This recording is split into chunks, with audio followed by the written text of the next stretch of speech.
Subscriber மட்டும் play பண்ணுங்க bro. ஆனா எப்படி 20 பேர் கிட்ட அவங்க சப்ஸ்கிரைபர் வந்து ரூல்ஸ் ஃபாலோ பண்ணாலும் ஃபாலோ பண்ணாம வரவங்க எல்லாரையும் கடுப்பேத்தி விட்டு போயிடுறாங்க. இல்ல நான் யாரையும் இன்வைட் பண்ணாத சூப்பர் மெட்கிட் ப்ரோ. நான் யாரையுமே வந்து இன்வைட் பண்ணலாம் சொல்றேன். பட் ஆனா இன்வைட் பண்றாங்க ப்ரோ, இன்வைட் பண்றாங்க. அதான் கொஞ்சம் காண்டாகுது.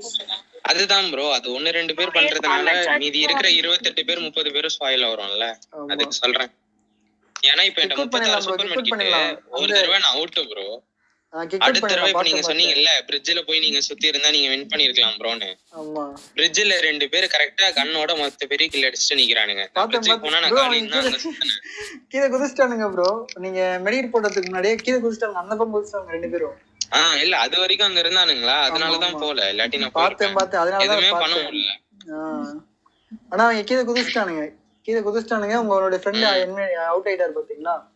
அந்த டைம்ல நீங்க அந்தாண்ட போயிருந்தீங்கன்னா கன்ஃபார்மா நீங்க வந்து வின் பண்ணிருக்கலாம். அவ்வளவு மெடிக்கேட் இருந்துச்சு உங்ககிட்ட.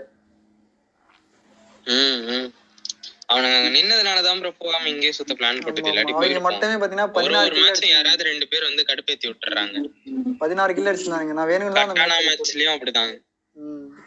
யாராவது ரூல்ஸை ஃபாலோ பண்ணுவாங்க. ஒரு மேட்சாவது இப்போ காலையில பாத்தீங்கன்னா 4 மணி நேரம் ஆயிடுச்சு. 4 மணி நேரத்துல ஒரு மேட்ச் இந்த மாதிரி கிரியேட் பண்ணி அந்த ஒரு மேட்ச் கூட யாருமே ஃபாலோ பண்ண மாட்டாங்க. அது நினைச்சது கொஞ்சம் கஷ்டமா இருக்கு.